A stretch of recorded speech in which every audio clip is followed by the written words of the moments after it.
Diddy really screwed up, and I'm not referring to his criminal trial, which has him sitting in prison right now, but it has to do with something that happened right before he got arrested. If you've seen the Netflix documentary about Diddy, Diddy The Reckoning, which 50 Cent produced, there's some footage there that had never been seen before. This is a photographer that Diddy hired to follow him around and document his life. That footage ended up going to 50 Cent. And maybe that's what Snoop went through. I don't know. But let the people know, because it was too early back then. You know, Pac just had died. So this one night, 50 called me up, and you know they got him on the phone. Man, he was just talking. We was talking about old time shit. You know, sit down with Black Hands, sit down with with Puff Kids, the whole Puff situation, and this documentary that he's going to. Just as attention was starting to fade, a new wave of online clips and commentary pushed the story back into the spotlight. This time, the focus unexpectedly shifted to Snoop Dogg. Social media posts and bold headlines suggested he might be under pressure or being protected because of material that never appeared in the documentary. Some commentators even questioned what Gone Deal really meant, what the 50 Cent's project chose to reveal or leave out, and how Snoop Dogg has publicly responded. Most importantly, we'll separate verified information from speculation and show what's actually confirmed. Check out this audio from Suge Knight. It's from his podcast with Dave Mays, and he's speaking on, you know, Tupac and Snoop being cool, and how, you know, after Tupac got killed, Snoop started hanging out with Diddy. And, you know, he also speaks on how, you know, Snoop, he did the Steve Harvey show with Diddy after Tupac got killed. Check this out. Okay. It's downloading right now. Then you look at the scenario how everybody used Pac to make their stuff famous or make their project better. You got people who use their songs for Pac and tell them how much they love Pac, but they do songs for Puffy.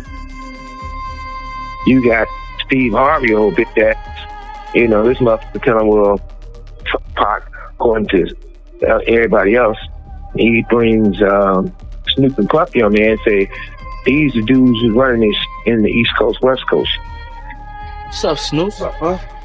Hey, whoa. Wait a minute, fellas here. Hold on. You know, I know all about this East Coast, West Coast rivalry thing here, but we in Chicago now. This rivalry stuff, we gotta stop it, man. We stop that, we stop a lot of this violence. Yo, Steve, check this, man. All that East Coast, West Coast stuff is a bunch of media hype. It's been my dog from day one, you know what I'm saying? It's all good between me and him. That's my people. Real, that's what we came in for. We came in to light it up and ride it up. We make music to air.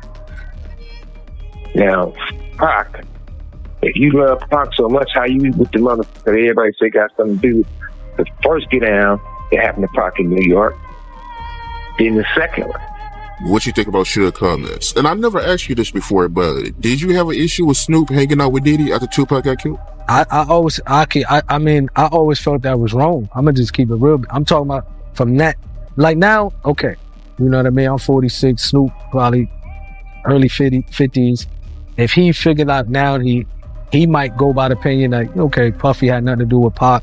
You know, we grown now. If he want to be his friend, no problem. But back then, that was just awkward. You know what I mean? And the reason why it was awkward to me that I never even like it because you knew how Pac felt about this individual.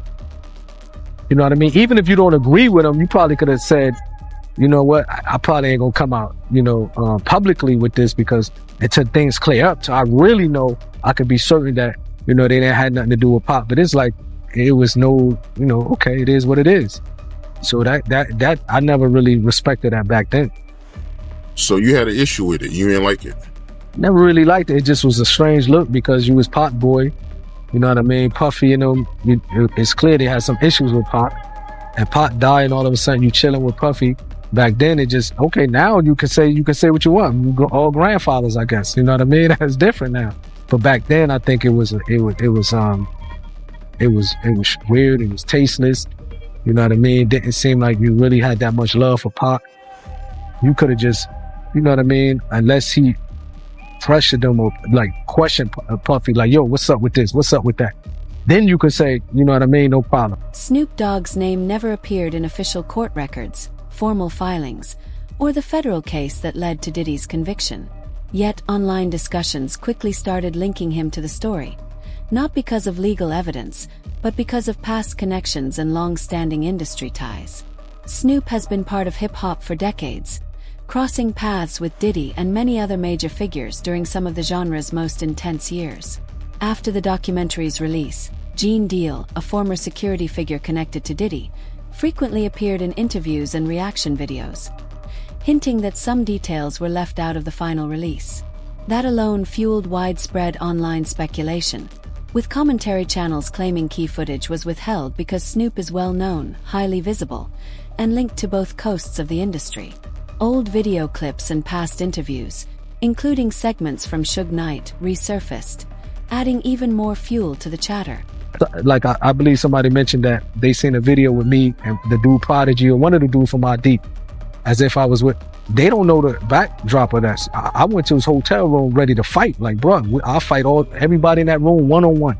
Even if I lose, it doesn't matter. The Outlaws was with me. My homie Tiny, the Mexican homie, was with me. I didn't go there and say, let me get in a video with these guys. I went there knocking on their door, doom, doom, doom. Tell them dudes to come out. What's up with y'all? What's up with you and Pop? You got a problem with Pop? Because we could just fight like man to man, face to face, and then shake hands. That was my approach with them. But when they told me they didn't have no problem, I don't mind being with you. You know what I mean? I don't mind shaking your hand because they told me they had love for Pop. So that's different. You know what I mean? If he come out and say, well, I already, I questioned Puffy about it. I believe that he didn't, he loved Pop. That's my opinion. I can move the way I want to move. So when people try to, I noticed somebody, I think on your page do that. Well, Napoleon was in the video with Mobb Deep. They don't know how I got in that video with Mobb Deep. You know what I mean? I pulled up on him but I'm the type of person, I never been a bully type of person. You know what I mean? If I talk to a person like a man and they tell me face to face, look, I got love for Pop, I'm comfortable to know if I can look in their eyes and if I believe what they said, I have the right to say, okay, no problem, I believe you. You know what I mean? And maybe that's what Snoop went through. I don't know. But let the people know because it was too early back then. Pop just had died. You know what I mean? Like he had the right to say, the reason why I'm rolling with Puffy, I questioned him about my homie. He gave me this answer. So then he did what he had to do. But it just, you know what I mean? I never really agree with that, to be honest. The same way I couldn't be on the stage with him. When they wanted to do that tribute, I just couldn't do it. Like I really felt in my heart, like, man, I can't believe this. This is where the situation gets risky. When personal connections are treated as proof, facts take a back seat and suspicion takes over. Often, the most repeated claims aren't the most reliable. The documentary was never meant as a broad attack on the music industry. It stayed focused on Diddy, showing his rise through Bad Boy Records, the influence he built, and the systems that let his power grow unchecked for years. It relied on first-hand accounts and highlighted repeated patterns of control and misuse of influence. At no point did it accuse Snoop Dogg of any criminal activity, and there was no verified material linking him to illegal behavior. Claims that 50 Cent deliberately shielded Snoop remain unproven, and Curtis Jackson has said the project only included information that could be confirmed and approved by his legal team. Doing a documentary, thinking he was going to come out triumphant. Yeah, I didn't know that's how this started. Is he started filming himself and getting this footage because he thought he was going to beat everything. Okay, Diddy that makes sense. Okay, has a relationship. Netflix. I knew that with Ted Sarandis. I saw that. Yes. Okay. And he's filming it there, but of course, when you get, obviously it wasn't a clean sweep on the prosecutor's side, but you're still going to prison. Yeah. He basically kind of scraps it. It's not also Netflix is saying, because they commissioned it, right? Netflix is saying, all right, cool, just turn over what you got, and what we'll do, we'll make it what it is because we're just following reality. Diddy's like, well, hold on now. If I lost the case, I'm down to still do it with you, but I got to be able to control it. Now, Diddy was probably going to kind of shape this doc to make it look like, hey, this was malicious prosecution. They kind of went really hard at me. Mm-hmm. I'm not a perfect guy, but I am a good guy. Yeah. And Diddy was like, I need to be able to craft it. And Netflix was like, no, you're not. And he's like, well, my question is, did he sign the footage over to Netflix so they own it? Mm-mm. Like, how were they able to do this without his? No, but he didn't pay for it. So essentially, they're calling it a payment error. So essentially, the deal falls apart, or he's like, yeah, we're not going to do this. So awkward. And the people who did the work that have all this footage, they're like, so wait, you told us to film because this is going to be on Netflix. Now you're saying Netflix doesn't exist and we're not getting paid because Diddy was going to pay with Netflix money. And Netflix realized this and they went to the filmers and said, hey, give us the footage. If anything, the documentary took a careful approach at a time when dramatic claims often grab attention. It avoided calling out individuals unless their roles were backed by documentation or reliable testimony. That caution is why talk of unreleased or hidden footage remains unproven. No verified videos have been shown, no legal records mention Snoop Dogg, and no official investigators have flagged him as someone under review. In fact, Snoop publicly expressed support for 50 Cent after the documentary, sharing messages backing Curtis Jackson and making it clear there was no disagreement between them. That public support directly challenges the idea that Snoop was worried about what might be revealed. Open support rarely signals concern. And to look at this through the prism of a modern-day rhetorical genius, we're talking about the one, the great, the 50 Cent. All right. This guy's skill at rhetoric is absolutely next level. And this totally ties in with, how he famously is a big fan of Sun Tzu, The Art of War.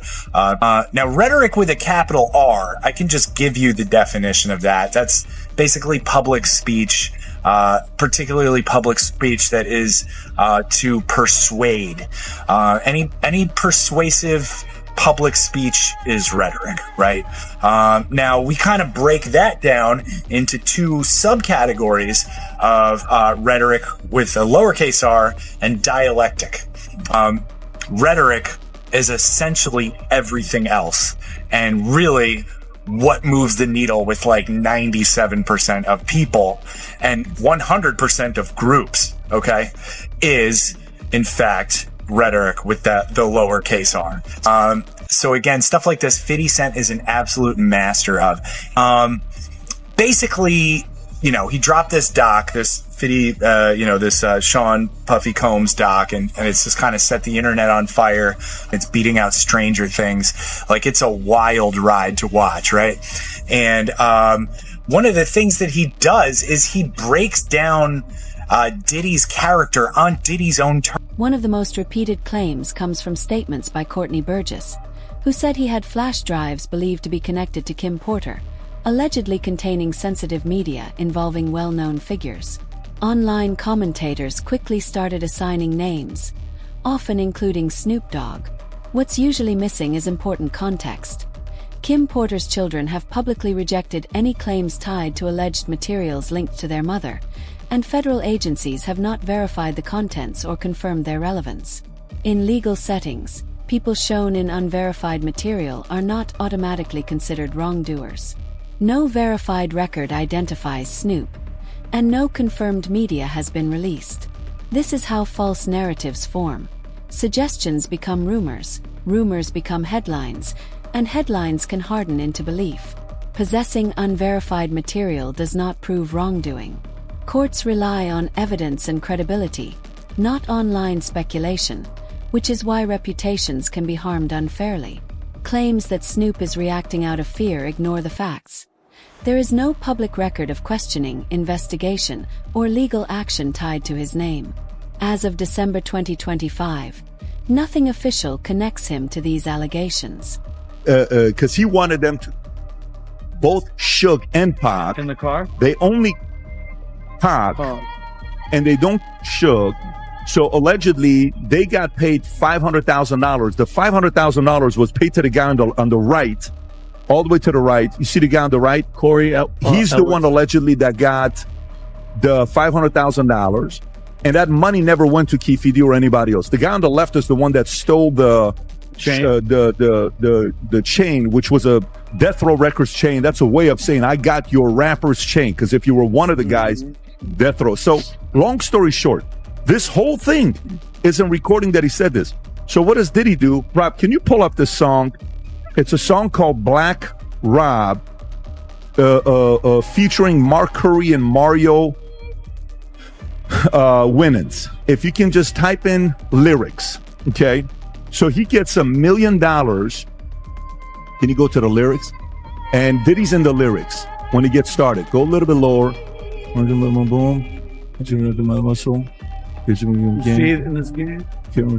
Can you type in the word in there, Rob? Nice guy. Type Control F, nice guy. Okay, right there. Look at it's 1999. No more Mr. Nice Guy. Been nice too long. I'm just gonna start making y'all blank disappear. Man, first I'm gonna take your records off the radio. Then I'm gonna erase your social security number. Take your birth certificate out flies. I'm gonna do your whole effing family. Ain't nothing but mercy. And then, by the way, in the lyrics, he says, I'll drop $1 million on your head to erase you. Can you type in, I'll drop $1 million, just put Control F.